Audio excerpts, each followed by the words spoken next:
Assalamualaikum warahmatullahi wabarakatuh. Perkenalkan, nama saya Muhammad Rafiq Hidayatullah, NIM D2019-5020. Di sini saya membuat video ini untuk sedikit mereview tentang film yang berjudul Tari Zameen Par, di mana film ini disutradarai oleh Amir Khan, Scrat Engine, dan juga oleh Amol Gupta dan Ram Madhvani. Film ini dirilis pada tahun 2007, tepatnya pada 21 Desember. Film ini menggambarkan tentang realitas sistem pendidikan saat ini, baik di lingkungan keluarga maupun di lingkungan sekolah. Lebih spesifik lagi, film ini mengisahkan kehidupan sehari-hari seorang anak penderita disleksia. Disleksia sendiri adalah suatu gangguan belajar pada anak yang ditandai dengan kesulitan membaca, menulis, mengeja, atau berbicara dengan jelas. Gangguan belajar ini masuk dalam gangguan saraf pada bagian batang otak. Bagian otak inilah yang memproses bahasa. Disleksia tidak hanya bisa dialami oleh anak-anak saja, tetapi orang dewasa juga bisa mengalami gangguan ini.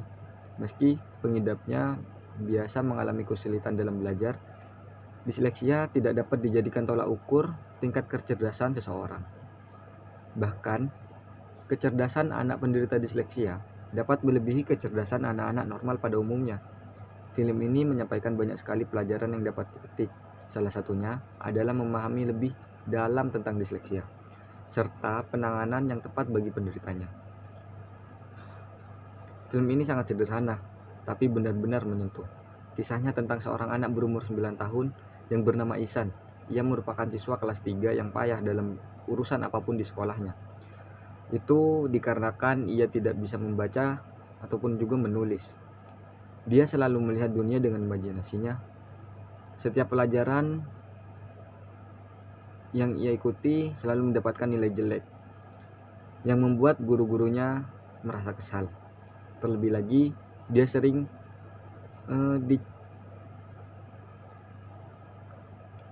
Ihsan dicap sebagai anak pemalas, nakal, dan juga idiot. Sampai orang tua Ihsan memindahkannya ke sekolah berasrama. Namun di sekolah yang disiplin dan tegas tersebut, dia mendapat nilai yang buruk dalam semua mata pelajaran yang membuatnya depresi.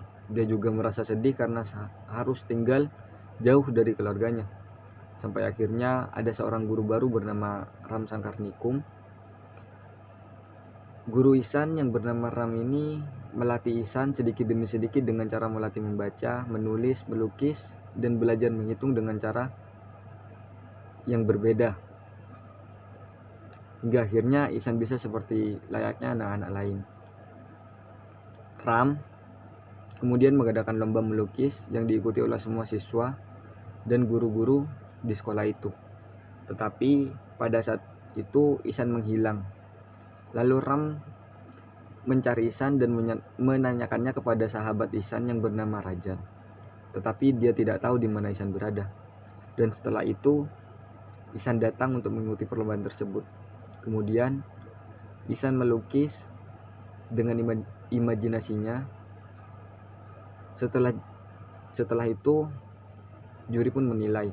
Ternyata lukisan Ihsanlah yang terbaik dan Ihsanlah yang menjadi pemenangnya, dan diberikanlah sebuah penghargaan tersebut kepada Ihsan. Setelah perlombaan selesai dan orang tuanya menjemputnya, keluarganya tidak menyangka apa yang terjadi pada Ihsan saat itu. Dan pada akhirnya Ihsan menjadi anak yang pintar dan cerdas. Cerita ini sangat menyentuh. Ceritanya dibangun dengan film ini berhasil membuka kesadaran siapapun yang mengenai metode sebenarnya dalam mendidik seorang anak. Terlebih lagi bagi seorang anak pengidap disleksia. Film ini juga menyampaikan pesan untuk orang tua maupun guru bahwa anak dengan disleksia adalah sebuah keajaiban. Jangan terlalu cepat menghakimi anak bodoh, idiot, ataupun dengan stigma negatif lainnya. Namun harus dicari di mana letak personalnya.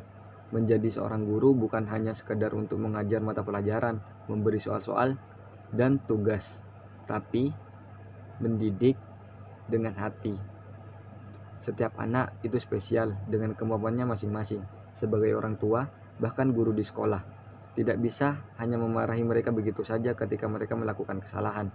Memarahi dan menghukum untuk suatu yang tidak mereka ketahui tidak akan memperbaiki keadaan. Justru yang akan terjadi, si anak tidak akan tahu letak kesalahannya. Ilmu para parenting inilah yang dapat kita pelajari dari Guru Ram. Walaupun baru bertemu dengan Nishan, Guru Ram ini mau dan bisa memahami keadaan Nishan. Di dalam film tersebut, orang tua Ihsan terlihat memfasilitasi Ihsan bakat, memberikan fasilitas bakat Ihsan dengan alat-alat gambar. Namun orang tuanya tidak menganggap itu adalah bakatnya. Mereka tetap berpendapat bahwa anaknya malas dan tidak mau belajar. Ketika mereka memindahkan Nishan ke sekolah asrama, dengan kata lain, sebagai orang tua sebaiknya selalu menghargai hal-hal positif dari anak, walaupun bukan selalu tentang nilai raport. Nilai akademik memang penting, namun jika anak mengalami kegagalan dalam salah satu mata pelajaran yang mungkin tidak disukai, mungkin ia punya bakat di bidang lain. Karena nilai akademik bukanlah segalanya, bukan satu-satunya hal yang dapat dibanggakan. Banyak hal yang dapat dibanggakan dari seorang anak, dan itu bukan hanya berdasarkan nilai akademik saja. Hal yang penting adalah mengasah kelebihan anak sampai dia tahu kelebihan yang dia punya dan nyaman dengan hal-hal yang dia jalani tanpa terpaksa. Karena jika seorang anak melakukan sesuatu dengan sukacita dan bahagia serta didukung oleh orang tuanya, dia akan merasa bangga dan semakin menambah usaha untuk berprestasi. Film ini mengajarkan sebuah ilmu penting yang begitu bijak. Wajar ketika anak beberapa kali kita mendapatkan nilai yang kurang memuaskan untuk mata pelajaran tertentu. Semua anak mempunyai kemampuan dan kelebihan di bidangnya. Untuk kedepannya, biarkanlah anak yang memilih. Masa depan mereka ditentukan dengan usaha sendiri, bukan atas paksaan orang lain. Film ini wajib ditonton, baik itu untuk anak-anak, terlebih lagi orang tua dan guru. Film ini dapat mengubah cara pandang orang tua mengenai apa itu disleksia dan bagaimana menghadapinya. Film ini juga dapat membuka jendela berpikir seorang sehingga dapat memandang sesuatu dengan lebih bijaksana. Mungkin hanya itu yang bisa saya sampaikan dalam review film kali ini. Kurang lebihnya mohon maaf. Assalamualaikum warahmatullahi wabarakatuh.